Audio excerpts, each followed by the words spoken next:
એકાગ્રતા અને ધ્યાન આપણા દૈનંદિન જીવન માટે તેમજ આધ્યાત્મિક જીવન માટે કેટલા મહત્વપૂર્ણ છે, બંને કેવી રીતે એકબીજાના પરિપૂરક છે, બંને વચ્ચેનું અંતર શું છે, એકાગ્રતા અને ધ્યાન માટેનો અભ્યાસ જ્યારે પ્રારંભ કરીએ છીએ ત્યારે કેટલા પ્રકારના અંતરાયો આવે છે, તેનું નિવારણ કેવી રીતે થઈ શકે, ધ્યાનના વિભિન્ન પ્રકારો અને એકાગ્રતા ધ્યાનને સંલગ્ન કેટલા બધા પ્રશ્નો, એ બધાની ચર્ચા આપણે કરી. અહંકાર અહંકારિતા વચ્ચેનો ભેદ, શરણાગતિનું મહત્વ, એ બધાની પણ આપણે ચર્ચા કરી. અને એક બીજો મુદ્દો આપણે જે ચર્ચાનો પ્રારંભ કર્યો છે એ છે કે એકાગ્રતા અને ધ્યાનના અભ્યાસ માટે આપણે સૂત્ર આપ્યું કે કોઈ વિદ્યાર્થી યદિ જો ભણવા માટે એકાગ્રતા મેળવવાનો પ્રયત્ન કરતો હોય અથવા તો કોઈ સાધક ધ્યાન માટેની એકાગ્રતા માટેનો પ્રયત્ન કરતો હોય, ગમે તે સ્થિતિમાં એક સમીકરણ જે આપણે આપ્યું મહત્વનું, C is directly proportional to P, where C is equal to concentration of mind and P is equal to purity of mind. મન જેટલું પવિત્ર અને શુદ્ધ થશે એટલી મનની એકાગ્રતા વધશે. અને એ મનની શુદ્ધતા મેળવવા માટે યમ નિયમ આ બે પ્રથમ મુખ્ય સોપાનો, ધ્યાનનું જે સપ્તમ સોપાન છે એમાં ચડતા પહેલાં યમ અને નિયમ આ બે મનની શુદ્ધતા એ વિશેની આપણે ચર્ચા કરી. પણ આવી રીતે મનની શુદ્ધતા પ્રાપ્ત કરવા માટે યમ નિયમ પાળવા એ કઠિન તો છે જ, અને ક્યારેક ક્યારેક તો વધુ કઠિન બની જાય છે. ક્યારેક જ્યારે મનને એકાગ્ર કરવા માટેનો પ્રયત્ન કરીએ છીએ તે પછી ધ્યાનમાં હોય કે કોઈ કાર્યમાં હોય કે ભણવામાં હોય ત્યારે વિભિન્ન પ્રકારના અંતરાયો આવે, જેમ કે વિક્ષેપો આવે, મન લાગે નહીં, ઉશ્કેરાટની લાગણી હોય, અથવા તો કોઈ દુઃખની લાગણી હોય, અથવા તો ક્યારેક ક્યારેક એવું બને કે મનમાં કોઈ એક વ્યક્તિ પ્રત્યે અથવા વસ્તુ પ્રત્યેની આસક્તિ જન્મી હોય, અને જ્યારે ધ્યાન કરવાનો પ્રયત્ન કરીએ ત્યારે એ પ્રશ્ન અને સમસ્યા વધુ વિકટ બની જાય. કેમ? જ્યારે ધ્યાન નથી કરતા ત્યારે જેટલા ઊંડાણથી અથવા જેટલી તીવ્રતાથી એ વસ્તુનું ધ્યાન નથી થતું, જેના પ્રત્યે આપણે આસક્તિ છે, એથી વધુ તીવ્રતાથી એનું ધ્યાન થાય છે, અને ધ્યાનનો અભ્યાસ ત્યારે આપણા માટે વધુ ભયંકર બની જાય છે. જ્યારે કોઈ એક વ્યક્તિ અથવા વસ્તુ પ્રત્યેનું આપણું આકર્ષણ હોય, આસક્તિ હોય, તો એ વસ્તુ પ્રત્યેનું આકર્ષણ, વ્યક્તિ પ્રત્યેનું આકર્ષણ એ એકાગ્રતામાં બાધક જ્યારે નીવડતું હોય, મનની શુદ્ધતા જ્યારે મેળવી ન શકતા હોઈએ, અથવા ઉશ્કેરાટની લાગણી, ક્રોધની લાગણી, લોભની લાગણી, મોહની લાગણી, આ બધી લાગણીઓ જ્યારે વધુ પ્રકારના વિક્ષેપો કરતી હોય, અથવા કોઈક એવી સ્થિતિ આવી ગઈ હોય કે જેને કારણે મન ચંચળ બની ગયું, વિક્ષિપ્ત બની ગયું હોય, અને કોઈ પણ રીતે મન એકાગ્ર ન થતું હોય અભ્યાસમાં અથવા ધ્યાનમાં, ત્યારે આપણી પાસે બે બહુ સુંદર હથિયાર બધાની પાસે મળી રહે છે. અને બે સુંદર હથિયાર છે પ્રાર્થના અને જપ. જપ અને પ્રાર્થના એ ધ્યાનના કેવી રીતે પરિપૂરક અને અત્યંત મહત્વપૂર્ણ અંગો બને છે તેની ચર્ચા આપણે પ્રારંભ કરી હતી. અને એ જપ નામનું મહાત્મ્ય એ ફક્ત આપણા શાસ્ત્રોમાં જ નહીં, દરેકે દરેક ધર્મમાં આનું મહત્વ દર્શાવવામાં આવ્યું. એ મહત્વ માટેની કેટલી બધી વાર્તાઓ કરવામાં આવી. એમાંની થોડીક વાતો એની ચર્ચા આપણે કરી હતી. આધુનિક વૈજ્ઞાનિકો અને વિદ્વાનો પણ આ માટેની ઘણી રિસર્ચ કરી રહ્યા છે. તો એક ટેકનિક એ લોકોએ ડેવલપ કરી, MSRT, mind sound resonance technique. જ્યારે મન એકાગ્ર ન થતું હોય ત્યારે શબ્દ દ્વારા, સાઉન્ડ દ્વારા, તો શબ્દોનું એ લોકો એનાલિસિસ કર્યું કે શબ્દો બે પ્રકારના હોય, આહત ધ્વનિ, અનાહત ધ્વનિ. અનાહત ધ્વનિ માટેની ચર્ચા આપણા શાસ્ત્રોમાં પણ કહી છે. તો એ વિદ્વાનોએ, વૈજ્ઞાનિકોએ આવી રીતે બે ભેદ પાડ્યા, આહત ધ્વનિ, અનાહત ધ્વનિ. અને આ ધ્વનિના પ્રભાવથી મનમાં કેવી જાતના તરંગો ઉત્પન્ન થાય છે એની એ લોકોએ એનું વિશ્લેષણ કર્યું અને જોયું છે કે એનો ઘણો બધો પ્રભાવ મસ્તિષ્ક પર પડે છે.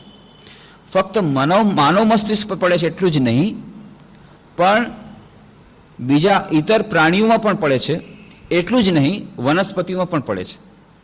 તો એટલા માટે એ લોકોએ ત્યાં અમેરિકામાં એક એક્સપેરિમેન્ટ કર્યો, એક પ્રયોગ કર્યો કે એક સફરજનનો બગીચો હતો. એમાં એ લોકોએ એક વિશેષ પ્રકારનો યજ્ઞ કર્યો જેમાં શબ્દોની આહુતિ દેવામાં આવી. ઓમકાર, જે પવિત્ર ઓમકાર જે શબ્દની આપણે વાત પાછલી ચર્ચામાં કરી હતી. તો એ જે મંત્ર છે એ શબ્દોની વારંવાર આવૃત્તિ એની આહુતિ દેવામાં આવી અને 5 દિવસ સુધી આવી રીતનો આ શબ્દ યજ્ઞ ચલાવવામાં આવ્યો. અને ત્યારે જોવામાં આવ્યું કે એની પાસે જ જે બીજું આ પ્રકારે સફરજનનો બગીચો હતો એટલું જ પ્રમાણમાં ખાતર દેવામાં આવ્યું, એવી જ પ્રકારની જમીન, પણ તેમ છતાં આ બગીચામાં જે પાક થયો એનું ફળ એ 5 ગણું થયું, 5 ગણું પ્રોડક્શન થયું ફક્ત આ મંત્રના જપ દ્વારા. તો આ તો વનસ્પતિ પર, તો મનુષ્ય પર કેટલી બધી અસર પડી શકે. વિશેષ પ્રકારના બધી પ્રકારના શબ્દોની અસર પડે છે, એની પણ આપણે વાત કરી હતી. શબ્દોની અસર તો પડે, શબ્દો ફક્ત પવિત્ર શબ્દોની જ અસર પડે છે. શબ્દોમાં જ પોતાનામાં એક શક્તિ હોય છે અને જો વિશેષ પ્રકારના શબ્દો હોય તો વિશેષ પ્રકારની શક્તિ હોય. તો એની આપણે રમૂજભરી ચર્ચા કરી હતી. એક વ્યક્તિ ત્યાં કોર્ટમાં કેસ દાખલ કર્યો બીજા વ્યક્તિના વિરુદ્ધમાં. શું છે? કેમ તમે દાખલ કર્યો? શું છે? અને આ ફલાણી વ્યક્તિએ મને ગાળ આપી, એટલા માટે. શું ગાળ આપી? મને હિપોપોટેમસ કહ્યો. હિપોપોટેમસ એમ કહ્યો એટલે મારે એના વિરુદ્ધમાં ડિફેમેશનનો સૂટ દાખલ કરવાનો છે. અચ્છા, ક્યારે કહ્યું? 2 વર્ષ પહેલા. 2 વર્ષ પહેલા તમને ગાળ આપી અને કોર્ટમાં ફાઇલ કરો છો કેસ. આજે શું વાત છે કે મેં આજે હિપોપોટેમસ જોયો ત્યારે ખબર પડી શું મને કીધું એણે. ત્યારે એણે મને હિપોપોટેમસ કહ્યો એટલે હું તો કઈ સમજ્યો નહીં, પણ આજે જ્યારે મેં ત્યાં ઝૂમાં ગયો અને હિપોપોટેમસ જોયો ત્યારે ખબર પડી અને મને કેવી ગાળ આપી છે, એટલા માટે આજે કેસ દાખલ કરું છું. તો શબ્દની કેવી અસર પડે છે? ક્યારેક ક્યારેક ઇન્સ્ટન્ટ અસર પડે છે.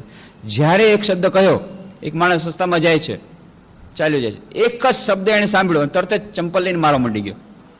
આવું જોઈએ છે આપણે. શબ્દોનો કેવો પ્રભાવ પડે છે? શબ્દોના પ્રભાવથી માણસનું વર્તન કેટલું બધું બદલાઈ જાય. એક જ શબ્દથી કેટલું બધું વર્તન બદલાઈ જાય. અને એક જ શબ્દને કારણે ક્યારેક કોઈની જિંદગી પણ ખરાબ થઈ જાય. એક જ શબ્દ કીધો, બસ cut off, complete cut off, divorce, પતિ પત્ની વચ્ચે એક જ શબ્દ દ્વારા લડાઈ ઝઘડો પણ થઈ શકે અને એક જ શબ્દ દ્વારા અમૃત એને મળે કે નવું જીવન પણ મળી જાય. આ તો સાધારણ શબ્દની વાત થઈ. પછી તો જે શબ્દો દિવ્ય શબ્દો છે, જે ઓમકારની આપણે વાત કરી, સ્ફોટ ધ્વનિ, જેનાથી સમસ્ત વિશ્વની જે શબ્દથી ઉત્પત્તિ થઈ છે, જે અત્યંત પવિત્રમાં પવિત્ર શબ્દ છે, પવિત્રમાં પવિત્ર એ ઓમકારનો મંત્ર, એ જો પડે તો એનો પ્રભાવ તો જરૂર પડે. એના માટે તો કોઈ બીજો પ્રશ્ન જ નથી.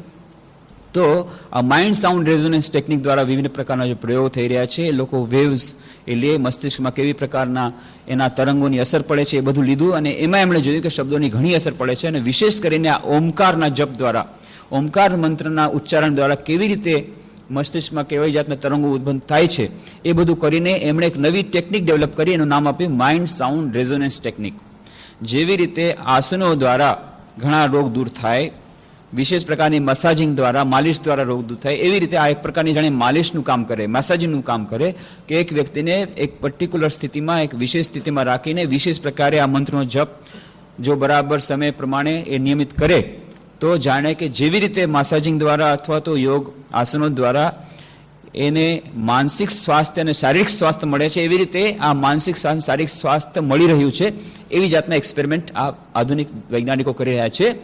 Mind sound resonance technique, MSRT એનું નામ આપ્યું છે.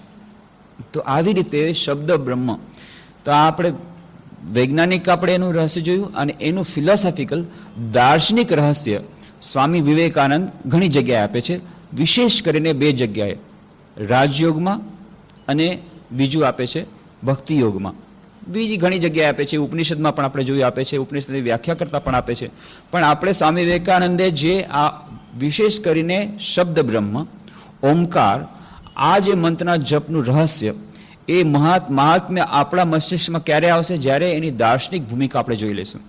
તો દાર્શનિક ભૂમિકા જરા ક્લિષ્ટ તો છે જ સમજવામાં, કારણ કે દર્શન શાસ્ત્રમાં જ્યારે જઈએ ત્યારે માથું ફરે. પણ તેમ છતાં જો આ આપણે સમજી લઈશું તો આપણી શ્રદ્ધા જે અત્યારે નથી અથવા બહુ ઓછી છે, એને કેળવવામાં આપણને વધારે મદદરૂપ થશે કે સ્વીકારવા મારે ઓમકારનો જપ કરવો જોઈએ. એમાં એવું વળી શું છે? એમ આપણા મનમાં ક્યારેક ક્યારેક પ્રશ્નો ઊભા થાય. તો સ્વામી વિવેકાનંદ એ રાજયોગનો જે પતંજલિ યોગ સૂત્રમાં જે કોમેન્ટ્રી કરે છે, એમાં પહેલા તો જેમ કહ્યું, તસ્ય વાચક પ્રણવ, તેનો બોધક શબ્દ છે પ્રણવ, ઓમ. કોનો? ઈશ્વરનો. એની આપણે ચર્ચા કરી હતી કે સમાધિ મેળવવા માટે, ધ્યાનની એકાગ્રતા મેળવવા માટે, ધ્યાનને અતિશય ઊંડાણ ધ્યાન જેને કહે છે સમાધિ, એને મેળવવા માટેનો ઉપાય કયો? ઈશ્વર પ્રણિધાનાત્વા. ઈશ્વર પ્રણિધાન દ્વારા, ઈશ્વરની શરણાગતિ દ્વારા, ઈશ્વરને સમસ્ત સમર્પિત દ્વારા આ સમાધિની અવસ્થા પ્રાપ્ત કરી શકાય છે. તો એ ઈશ્વરને પ્રાપ્ત કરવા હોય તો એના માટેનો વાચક શબ્દ કોણ છે? તસ્ય વાચક પ્રણવ. આ ઈશ્વરનો બોધક શબ્દ છે પ્રણવ, એટલે કે ઓમકાર. પછી આ ઓમકારની ભાષ્ય આપણે પાછલી ચર્ચામાં સ્વામી વિવેકાનંદના વિશેનું શું ભાષ્ય આપ્યું, કેવી રીતે આ શબ્દ અ ઉ મ દ્વારા બને છે, એની ચર્ચા આપણે કરી. પછી એના પછીના સૂત્રમાં 28મા સૂત્રમાં કહે છે પતંજલિ, તદ જપસ તદ અર્થ ભાવનમ. આ ઓમનો જપ અને તેના અર્થનું ધ્યાન એ ઉપાય છે. આ સમાધિ મેળવવા માટે, એકાગ્રતા મેળવવા માટેનો શ્રેષ્ઠ ઉપાય બતાવે છે ઓમનો જપ અને તેના અર્થનું ધ્યાન. હવે આ ઓમનો જપ અને એના અર્થનું ધ્યાન, એનો અર્થ શું છે? તો સ્વામી વિવેકાનંદ એક કોમેન્ટ્રીમાં સમજાવે છે. જપ શા માટે કરવો જોઈએ? અગાઉ કહી ગયા છીએ તે સંસ્કારોના સિદ્ધાંતને આપણે ભૂલી ન જઈએ. આપણે પણ ચર્ચા કરી હતી સંસ્કારો, મનની શુદ્ધતાની વાત જ્યારે કરી ત્યારે મનની શુદ્ધતા મેળવવી એક બે દિવસની રમત વાત નથી.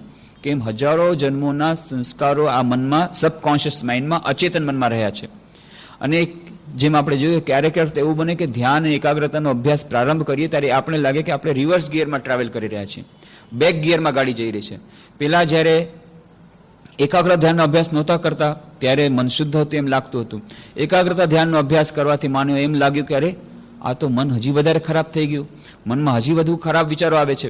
પણ ના, એ વાત એમ છે કે આપણું સરફેસનું મન તો સારું હતું, પણ અચેતન મનમાં ઘણી પ્રકારની ગંદગીઓ પડેલી હતી.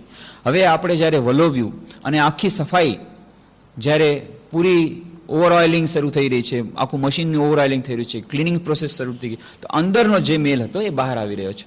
ધીરે ધીરે આ અંદરનો મેલ બહાર આવશે, ત્યાં ગભરાવશું નહીં, અને પછી જો આ બહારના મેલને પણ અંદર બહાર કાઢી નાખશું ત્યારે આ ક્લિનિંગ પ્રોસેસ પૂરી થશે. તો સંસ્કારો, હજારો જન્મના સંસ્કારો છે. તો સ્વામી વિવેકાનંદ કહે છે જપ શા માટે કરવો જોઈએ? અગાઉ કહી ગયા છીએ તે સંસ્કારોના સિદ્ધાંતને આપણે ભૂલી ન જઈએ કે સંસ્કારોનો કુલ સરવાળો મનની અંદર રહે છે. એ સંસ્કારો વધુને વધુ સૂક્ષ્મ ભલે થતા જાય, પણ ત્યાં મનમાં રહે તો ખરા જ.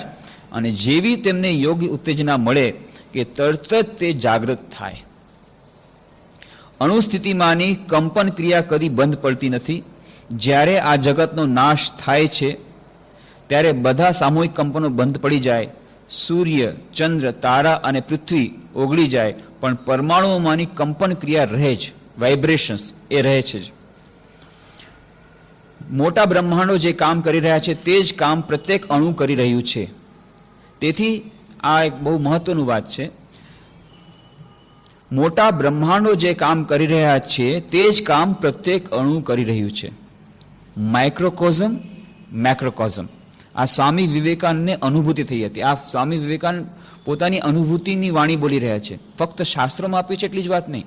અને પોતે જ કહ્યું છે, જ્યારે સ્વામી વિવેકાનંદ અલ્મોડા જઈ રહ્યા હતા, પરિવ્રાજક અવસ્થાની વાત છે, 1890ની વાત. 1890 જુલાઈ મહિનામાં નીકળ્યા કલકત્તાથી, બનારસ ગયા, બનારસથી હિમાલયથી પછી અલ્મોડા તરફ જઈ રહ્યા છે. સાથે સ્વામી એમના તુર્યાનંદજી એમના ગુરુભાઈ છે. આવી રીતે જ્યારે જઈ રહ્યા હતા, અલ્મોડાની સરહદ સુધી પહોંચી ગયા છે. અલ્મોડાથી લગભગ 4 માઇલ, 4 કિલોમીટર કે લગભગ 4 માઇલ એટલે 8-9 કિલોમીટર દૂર એ જગ્યાનું નામ છે કાકડી ઘાટ, અત્યારે પણ જે લોકો અલમોડા જાય કાકડી ઘાટ જરૂર જોઈએ. મેઇન મુખ્ય રસ્તા પરથી જ દેખાય છે, એટલે ત્યાં વિશેષ રીતે જવું હોય તો જવાનું, પણ અમસ્તું પણ જો અલમોડા જવાનું થાય તો અલમોડા જતા મુખ્ય રસ્તા પર જ આવે. નદીને ધારે, બે નદીઓ મળે છે, નદીને ધારે સુંદર રમણીય સ્થાન કાકડી ઘાટ. અને ત્યાં સ્વામી વિવેકાનંદ જોયું કે બહુ સુંદર રમણીય સ્થાન છે, મોટું વટવૃક્ષ છે. તો એ વટવૃક્ષની નીચે સ્વામી ગુરુભાઈને તો મોકલી દેતા તમે ભોજનની વ્યવસ્થા કરો, ક્યાંકથી ભિક્ષા માગીને લાવો, ત્યાં સુધી અહીં બેઠો છું. હાથ મોઢું ધોઈને બેઠા, અને એમને ખૂબ જ ઊંડું ધ્યાન લાગી ગયું. અને પછી તે દિવસની ડાયરીમાં એમણે લખ્યું કે આજે મારા જીવનનો એક મોટો દિવસ અને એક મહાન અનુભૂતિ મને થઈ આ વટવૃક્ષની નીચે, કે માઇક્રોકોઝમ અને macrocosm are built on the same plane, on the same plan. એક જ યોજના પ્રમાણે માઇક્રોકોઝમ અને મેક્રોકોઝમ, સૂક્ષ્મ અને સ્થૂળ જગત, આ બંને એક જ યોજના પ્રમાણે ઘડાયા છે. જે વાત શાસ્ત્રમાં કહી હતી, બાઇબલમાં કહી છે, આપણા શાસ્ત્રમાં કહી છે, ઉપનિષદમાં કહી છે, પણ એ વાતનો ખરેખરો અર્થ શું છે અને આ વાત સાચી છે, એમને એની સાક્ષાત અનુભૂતિ થઈ. અને કહે છે કે અંડર ધેટ બનિયાન ટ્રી, એ વટવૃક્ષની નીચે મને પોતાના જીવનની અત્યંત અમૂલ્યમાં અમૂલ્ય એવી અનુભૂતિ એ વટવૃક્ષ નીચે થઈ, એ કાકરી ઘાટ. તો એ પોતાની અનુભૂતિથી જ કહે છે સ્વામીજી કે જ્યારે ચિત્તના કંપનો શમી જાય છે ત્યારે પણ તેના પરમાણુમાંની કંપન ક્રિયા ચાલુ રહે છે, અને જ્યારે તેમને ઉત્તેજના મળે ત્યારે સૂર્ય વગેરે વળી પાછા ઉત્પન્ન થાય. હવે આપણે સમજી શકીએ છીએ કે જપથી શું કહેવા માંગે છે. જપ એટલે આધ્યાત્મિક સંસ્કારોને આપી શકાય તેવી મોટામાં મોટી ઉત્તેજના. આધ્યાત્મિક સંસ્કારોને આપી શકાય તેવી મોટામાં મોટી ઉત્તેજના. આપણે વાત કરી હતી કે મનની શુદ્ધતા મેળવવામાં કેમ આટલી બધી અડચણો પડે છે, કેમ એટલું બધું કઠિન છે મનની શુદ્ધતા મેળવવાની વાત આપણે બધા કરીએ છીએ, પણ આપણા પૂર્વજન્મના સંસ્કારો, આપણા બીજા સંસ્કારો આપણને આગળ વધવા નથી દેતા, અને આ મનની શુદ્ધતા મેળવવી આપણા માટે કઠિન થઈ પડે છે. તો આ સંસ્કારોને બદલવાની જ્યારે વાત આવે ત્યારે એના માટે એક મોટો ફોર્સ જોઈએ, એક મોટું બળ જોઈએ, જે એને ઉત્તેજના આપે અને આધ્યાત્મિક સંસ્કારોની દિશાને વાળી દે. એના માટે થઈને એક મોટા મોટી ઉત્તેજનાનું મોટા મોટું બળ છે આ જપ. આધ્યાત્મિક સંસ્કારો આપે છે તે મોટા મોટી ઉત્તેજના. એટલા માટે એકાગ્રતા અને ધ્યાનની ચર્ચા, જાપ અને પ્રાર્થનાની ચર્ચા વગર અધૂરી રહી જાય. કારણ કે એકાગ્રતા ધ્યાન મોટા ભાગના માણસો માટે, મોટા ભાગના આજકાલના સમાજમાં જે અત્યારે અવસ્થા છે એમાં મોટા ભાગના માણસો માટે ધ્યાન બહુ જ અત્યંત આવશ્યક વસ્તુ છે. ખૂબ ચાર્મિંગ પણ છે, બધાને લોભામણી પણ લાગે છે, પણ ખરી રીતે જોતા એનો અભ્યાસ કરવો આપણા માટે અત્યંત દુષ્કર છે. જ્યાં સુધી જપ અને આ પ્રાર્થનાની સહાયતા આપણે નહીં લઈએ ત્યાં સુધી, અને જ્યાં સુધી આ સંસ્કારોને આપણે દિશા નથી વાળી દીધી ત્યાં સુધી આપણા માટે ધ્યાન એ ફક્ત મોઢેથી કહેવાની વસ્તુ રહેશે. અભ્યાસ આપણાથી નહીં થાય. ધારણા નથી થતી તો ધ્યાનની તો વાત જ અલગ છે.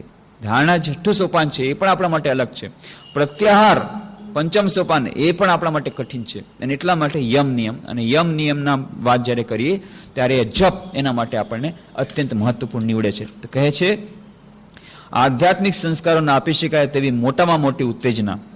કહ્યું છે કે ક્ષણમપી સજ્જન સંગત રેખા ભવતી ભવાર્ણવ તરણે નૌકા. એક ક્ષણનો પણ સંત સમાગમ ભવસાગર તરવામાં નૌકા સમાન છે, શંકરાચાર્ય કહે છે. સત્સંગની એવી શક્તિ છે, તેથી આ ઓમનો જપ, પણ સત્સંગ એટલે સંતોનો સંગ એમ આપણે માનીએ છીએ, પણ સ્વામી વિવેકાનંદ બીજું અર્થ કહે છે. સંતોનો સંગ તો મળવો બહુ જ મુશ્કેલ. આજકાલ સાચા સંતો, સારા સંતો મળે છે ક્યાં? તો બીજો ઉપાય સ્વામી વિવેકાનંદ કહે છે આ ઓમનો જપ અને તેના અર્થનું ચિંતન એ પણ સત્સંગ છે. સત્સંગની એવી શક્તિ છે, તેથી આ ઓમનો જપ અને તેના અર્થનું ચિંતન એ મનમાં ને મનમાં સત્સંગ કરવા જેવું છે. પ્રથમ અભ્યાસ કરો અને પછી તમે જે અભ્યાસ કર્યો હોય તેના પર ધ્યાન કરો. આ રીતે તમને પ્રકાશ મળશે, આત્મા પ્રગટ થશે. પરંતુ જેમ ઓમનું ચિંતન કરવાનું છે તેમ તેના અર્થનું પણ ચિંતન કરવાનું છે. વાત કરીને તત જપસ તદ અર્થ ભાવનમ, એના અર્થનું પણ ચિંતન કરવાનું છે. હવે એના અર્થનું ચિંતન એટલે શું?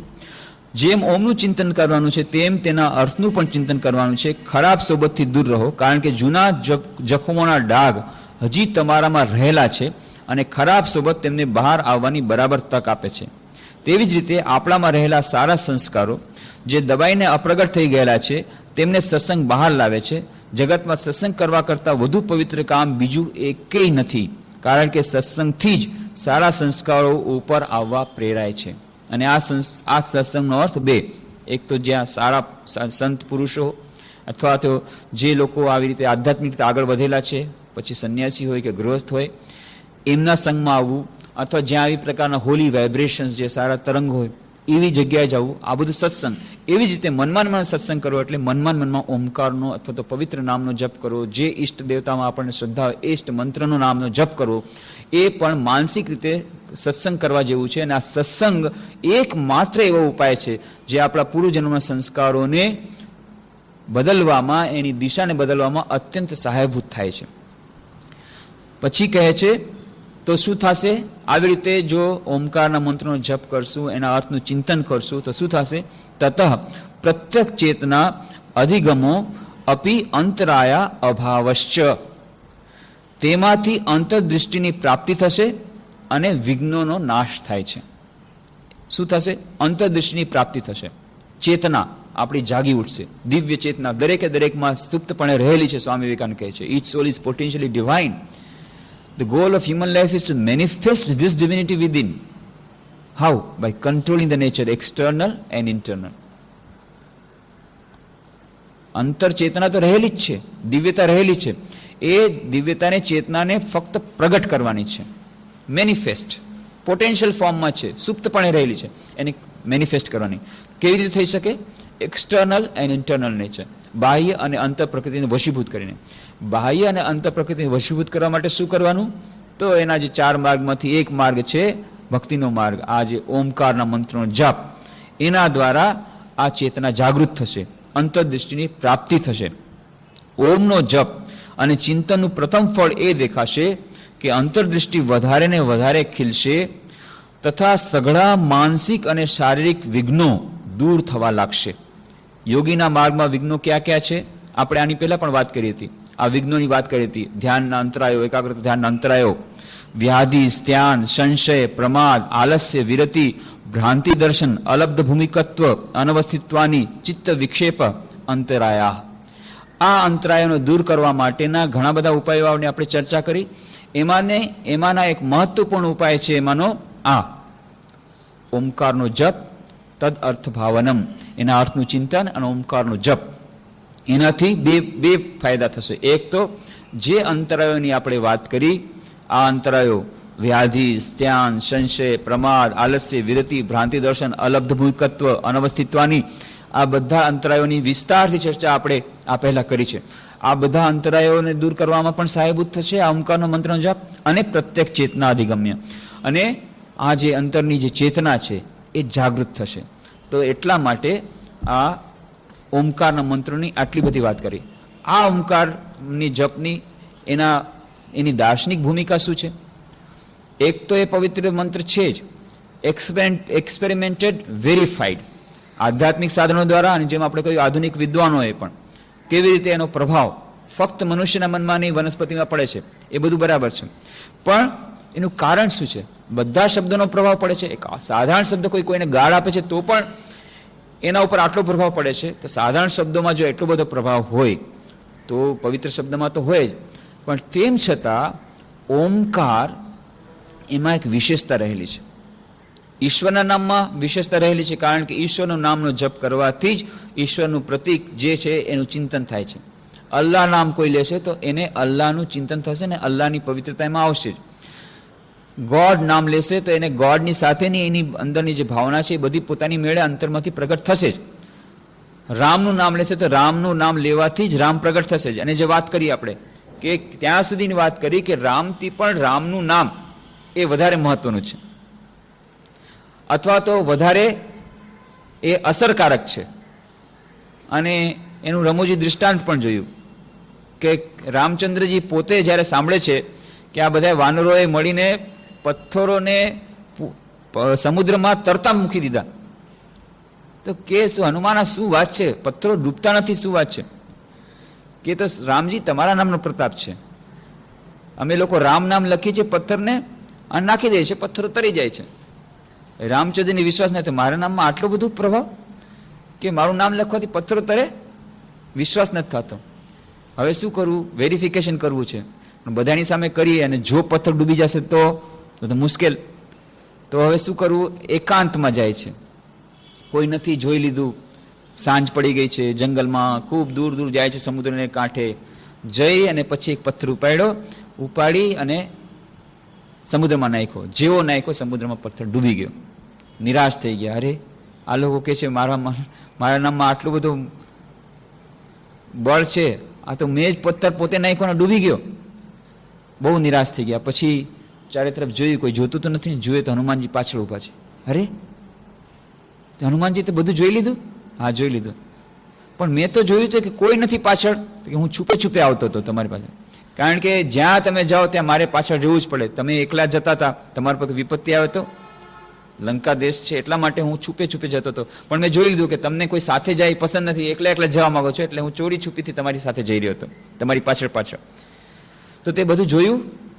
જો કેટલું અપમાનજનક, કેટલું ખરાબ કહેવાય. મેં પથ્થર નાખ્યો અને ડૂબી ગયો, અને તમે લોકો કહો છો મારા નામમાં એટલું બધું બળ છે. તો કે હા, તમારા નામને પ્રતાપે જ આ પથ્થરો તરી રહ્યા છે, પણ એમાં તમારે ચિંતા કરવા જેવું નથી. તમે એ તો વિચાર કરો કે તમારી કૃપાથી જ આ પથ્થરો તરી રહ્યા છે, પણ તમે જેને તમે હાથમાં લ્યો છો, તેને તમે ગ્રહણ કરો છો, જેને તમે શરણાગતિ આપો છો એ તરી જાય છે, અને જેને તમે ફેંકી દેશો એ તો ડૂબવાનો જ છે. તો પથ્થરને તમે ફેંકી દીધો તો એ તો ડૂબશે જ. જેને તમે ફેંકશો એને ડૂબશે, જેને તમે શરણાગતિ આપશો, સ્થાન આપશો, એ તરશે.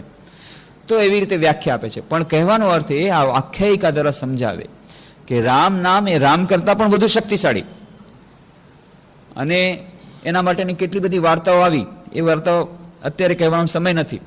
પણ કહેવાનો અર્થ એ છે કે આ તો જે સાધારણ શબ્દમાં એટલી બધી શક્તિ, ઈશ્વરના નામમાં ગમે તે નામ હોય એમાં શક્તિ, પણ ઓમકારની જ્યારે વાત કરી તો ઓમકારના જ્યારે શક્તિની વાત કરે છે ત્યારે એટલા માટે નહીં કે આ એક શબ્દ પ્રતીક છે, નિર્ગુણ નિરાકાર પરબ્રહ્મનું પ્રતીક છે. જે ઈશ્વર નિરપેક્ષ બ્રહ્મ, જે સાપેક્ષ બ્રહ્મ, એને પછી તમે અલ્લાહ કહો, તો રામ કહો, તો કૃષ્ણ કહો, ગોડ કહો, એ બધા છે સાપેક્ષ બ્રહ્મ, ઈશ્વર. એ ઈશ્વરથી પણ જે કાલાતીત છે એનું નામ પરબ્રહ્મ. કહ્યું છે કે શુદ્ધ બ્રહ્મ પરાત્પર રામ, કાલાત્મક પરમેશ્વર રામ. એ જ બ્રહ્મ જ્યારે ટાઈમ, સ્પેસ એન્ડ કોઝેશન, સમય, સ્થાન અને કારણ, એ ત્રણથી જ્યારે બંધાઈ જાય છે, એને જ કહે છે માયા. એ જ્યારે બંધાય ત્યારે એનું જ નામ ઈશ્વર આપવામાં આવ્યું. તો શુદ્ધ બ્રહ્મ પરાત્પર નામ, કાલાત્મક પરમેશ્વર રામ. તો રામ એ ઈશ્વરનું નામ થયું, અલ્લાહ એ ઈશ્વરનું નામ થયું, ગોડ ઈશ્વરનું નામ થયું, કૃષ્ણ ઈશ્વરનું નામ થયું. તો ઈશ્વરના નામમાં જ એટલો બધો પ્રતાપ છે. સાધારણ શબ્દમાં એટલો બધો પ્રતાપ છે, તો ઈશ્વરના નામમાં તો કેટલી બધી શક્તિ છે, પ્યુરિફાઈ કરવાની, પવિત્ર કરવાની, મનને બદલવાની. પણ એ જ બ્રહ્મ, પરબ્રહ્મનું પ્રતીક છે ઓમ. તો ઓમમાં તો હજી બધું શક્તિ છે, પણ ફક્ત એટલા જ માટે નહીં કે ઓમકાર એ પરબ્રહ્મ પરમાત્માનું પ્રતીક છે એટલા માટે જે શક્તિશાળી છે એટલું નહીં. એનું બીજું દાર્શનિક કારણ સ્વામી વિવેકાનંદ ભક્તિયોગના મંત્રમાં, ભક્તિયોગના પુસ્તકમાં આપે છે. કહે છે બ્રહ્માંડમાં બ્રહ્માએ અથવા હિરણ્ય ગર્ભે અથવા સમષ્ટિ મહતે પોતાને સૌથી પ્રથમ નામ તરીકે અને પછી રૂપમાં એટલે કે વિશ્વ તરીકે અભિવ્યક્ત કર્યા. આ બંનેમાં જોવા મળશે. બાઇબલમાં પણ આપે છે, in the beginning there was the world and from the world the whole creation came out.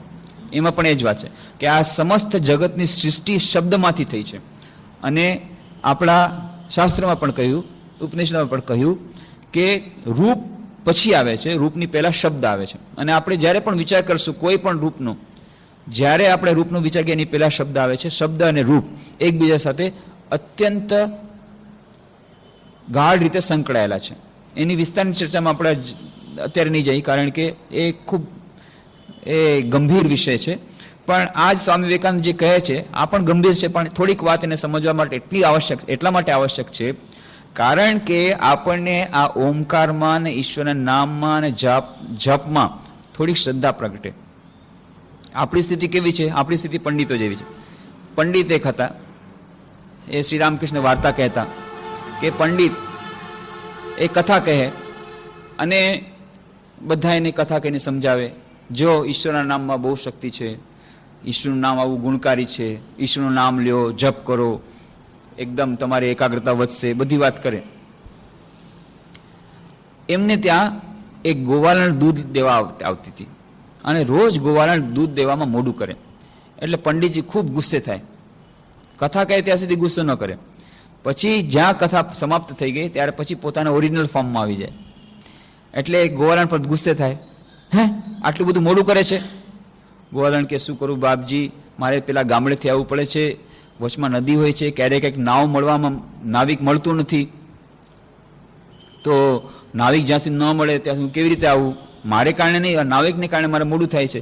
એ મળે એટલે તરત જ હું આવું છું, તો આવવા મોડું થાય છે. પંડિતજી કે નાવની તારે શું જરૂર છે? નદી પાર કરીને આવું જવું.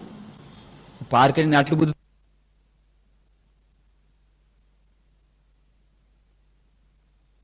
કેમ? તમે જ કીધું તું ને. પંડિતજી તો મજાકમાં કીધું છે કે તું ભગવાન નામ લે અને જલ્દી આવતી રહે. ભવસાગર પાર કરીને તું નદી પાર નથી કરી શકતી. બીજે દિવસે ગોવાલણ તો ઠીક ટાઈમલી આવી ગઈ, સમય પર. કે આજ કેવી રીતે સમય પર આવી ગઈ? કેમ પંડિતજી, તમે શીખવાડ્યું હતું ને કે ભગવાનનું નામ લેવાથી ભવસાગર પાર કરી જાય. એટલે મેં ભગવાનનું નામ લીધું અને ચાલતા ચાલતા આવી ગઈ. પાણી પર ચાલતા ચાલતા આવી ગઈ? બને જ નહીં. પંડિતજીને પોતાને વિશ્વાસ નથી. બને જ નહીં. કેવી રીતે બને? પાણી ઉપર કોઈ ચાલી શકે? લ્યો, તમે કીધું ને ભવસાગર પાર કરી જાય, તો પાણીમાં નદી પાર કરવામાં વળી શું વાત છે? બની શકે ને, મને દેખાડ. પંડિતજીને લઈ ગઈ કે જો હું આ તરફ આવી જાઉં. તમે કે કેવી રીતે આવું? નાવ નથી. અરે તમે આ જો ને, હું આવું છું. એમ કરી એણે ભગવાન નામ લીધું. સટ સટ સટ ચાલતી ચાલતી ચાલતી પંડિતજી પાસે આવી ગઈ પાર કરીને. ચાલો તમે ચાલો, ભગવાન નામ લ્યો, આપણે ચાલી. ના ના, મારે નામ વગર નહીં જવાય. એવી શ્રદ્ધા મારામાં નથી આવી. તો સાધારણ ગોવાલણમાં જે શ્રદ્ધા છે એ શ્રદ્ધા આપણામાં આવી નથી. અને એટલા માટે આપણે આ દાર્શનિક બધું જાણવું પડશે કે શું કરવા ભગવાનના નામમાં શું છે એટલું બધું. એ ઓમકારનું શું મહત્વ છે એ દાર્શનિક ચર્ચા, ગંભીર જે ચર્ચા છે નહીં કરીએ. એ શ્રદ્ધા એટલી ગોવાલણની જેમ શ્રદ્ધા આવી જાય તો બહુ સરસ, પણ એ આવી બહુ મુશ્કેલ છે.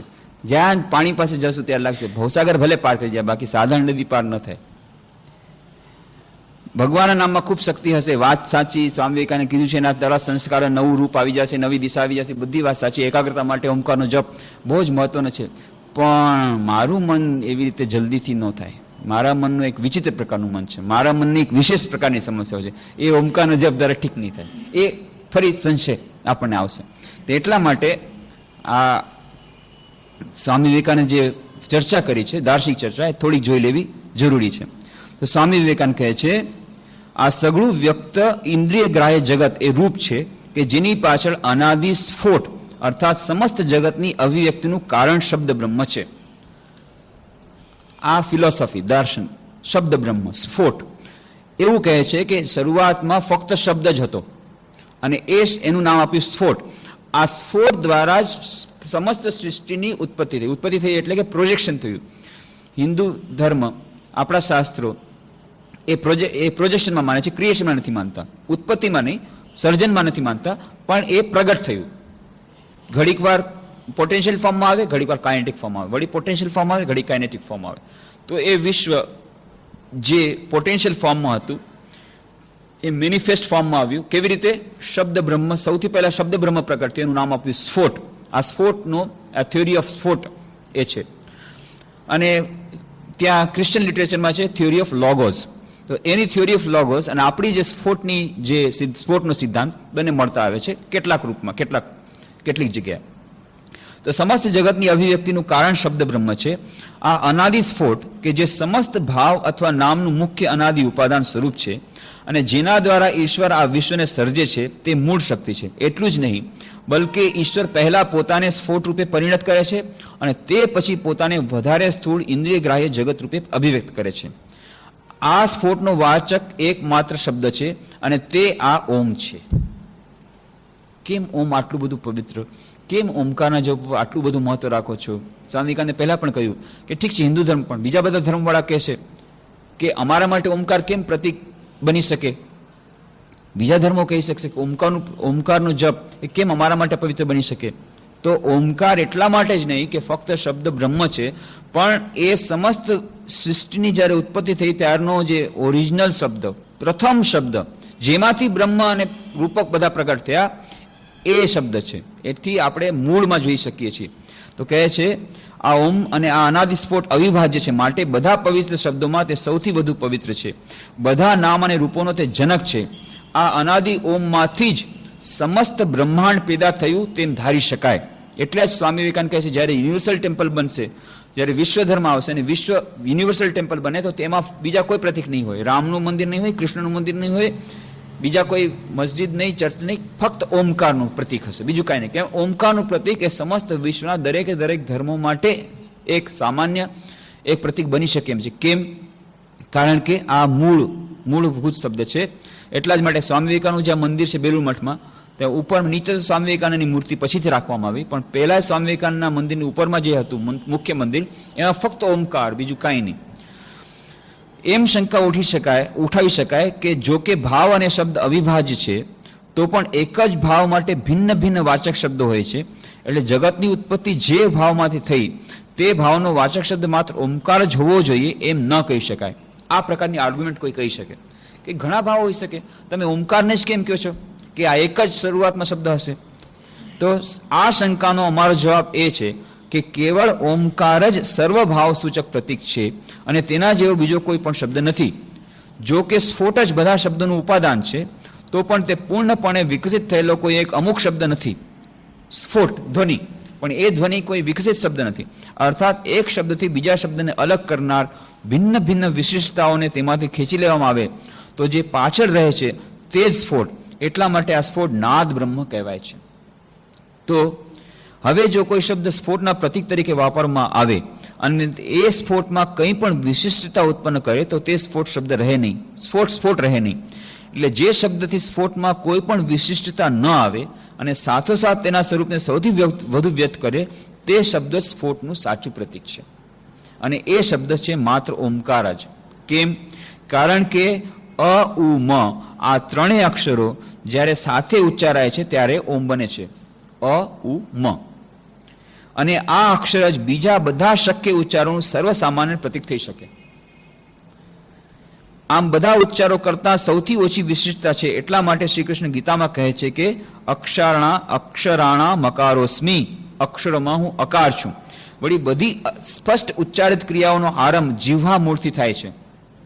એ હોય કે અ કયો, ઇંગ્લિશમાં એ, તો ગુજરાતીમાં આપણે સંસ્કૃતમાં અ કહીએ છીએ. બધી સ્પષ્ટ ઉચ્ચારિત ક્રિયાઓનો આરંભ જીહ્વા મૂળથી થાય છે તથા અંત ઓષ્ઠથી થાય છે. આમાંથી અ જીભના મૂળ અર્થાત કંઠમાંથી ઉત્પન્ન થાય છે અ, અને મ અંતિમ ઓષ્ઠ શબ્દ છે. મ ઓષ્ઠ કંઠમાંથી, અને મ અંતિમ ઓષ્ઠ શબ્દ છે. ઉ તે શબ્દ લહરી સૂચે છે કે જે જીભના મૂળમાંથી શરૂ થઈ આળોટતી ઓષ્ઠોમાં સમાપ્ત થઈ જાય છે.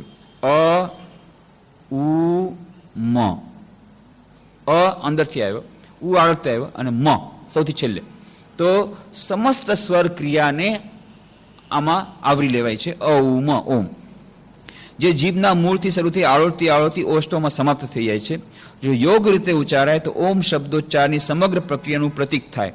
આ કાર્ય અન્ય કોઈ પણ શબ્દ સિદ્ધ કરી શકે નહીં. તેથી આ શબ્દ જ સ્ફોટનું સૌથી વધારે યોગ્ય પ્રતીક છે. એ જ ઓમકારનો ખરો અર્થ છે.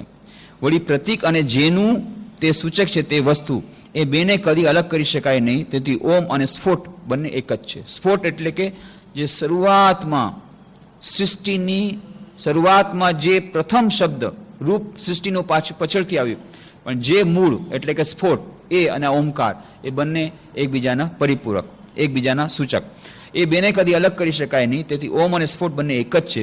વળી સ્ફોટ એ વ્યક્ત જગતનું સૂક્ષ્મ સ્વરૂપ હોવાથી ઈશ્વરની વધારે સમીપ છે અને વાસ્તવમાં ઈશ્વર જ્ઞાનની પ્રથમ અભિવ્યક્તિ છે. એટલા માટે ઓમ પણ ઈશ્વરનો સાચો સંજ્ઞાવાચક શબ્દ છે. વળી જેવી રીતે અપૂર્ણ માનવ અખંડ સચ્ચિદાનંદ બ્રહ્મનું ચિંતન કંઈક વિશેષ દૃષ્ટિબિંદુથી સગુણ રૂપમાં કરી શકે છે, તેવી જ રીતે ઈશ્વરના શરીર રૂપી આ જગતનું ચિંતન પણ માનવ મનમાં દૃષ્ટિબિંદુ અનુસાર થાય છે.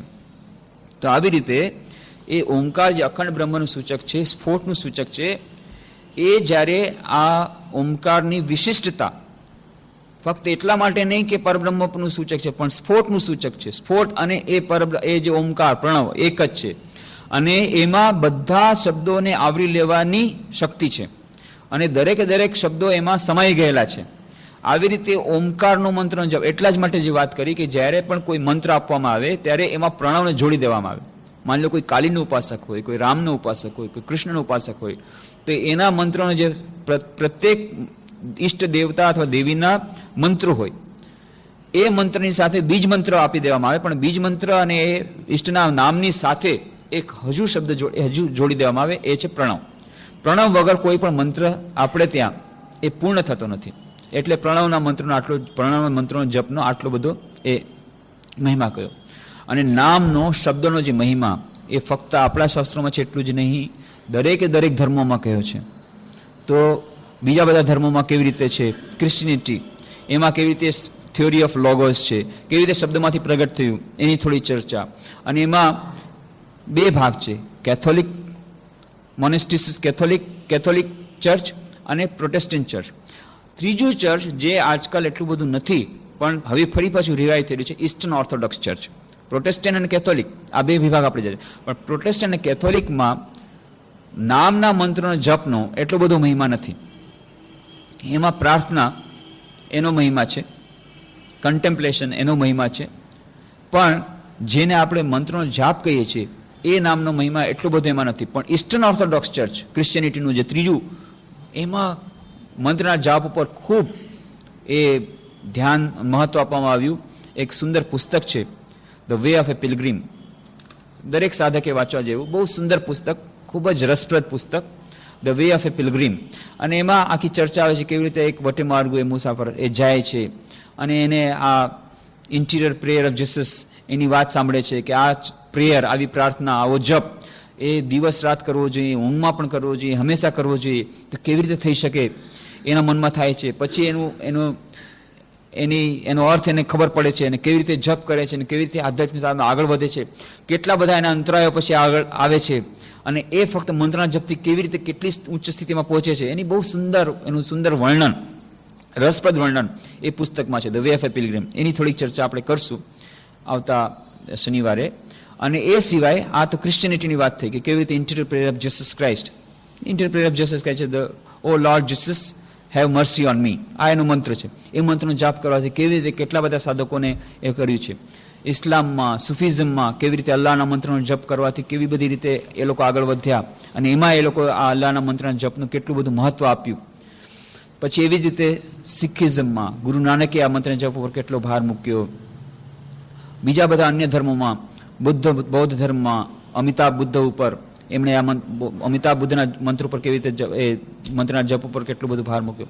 આ બધાની થોડીક ચર્ચા સંક્ષેપમાં કે દરેકે દરેક ધર્મમાં આ મંત્રના જાપ ઉપર એકાગ્રતા અને ધ્યાન મેળવવા માટે, આધ્યાત્મિક સાધનામાં આગળ વધવા માટે કેટલું બધું મહત્વ બતાવવામાં આવ્યું ને એનું જીવનમાં કેવી રીતે પરિણામ થયું અને કેટલી રીતે સાધકો આ એકાગ્રતા ધ્યાનમાં આવી રીતે એમને આ સફળતા મળી આ મંત્રના જપ દ્વારા. વિભિન્ન ધર્મોના દૃષ્ટાંતો દઈને આધુનિક વૈજ્ઞાનિકો એના માટે શું કર્યા છે એની પણ આપણે ચર્ચા કરીશું.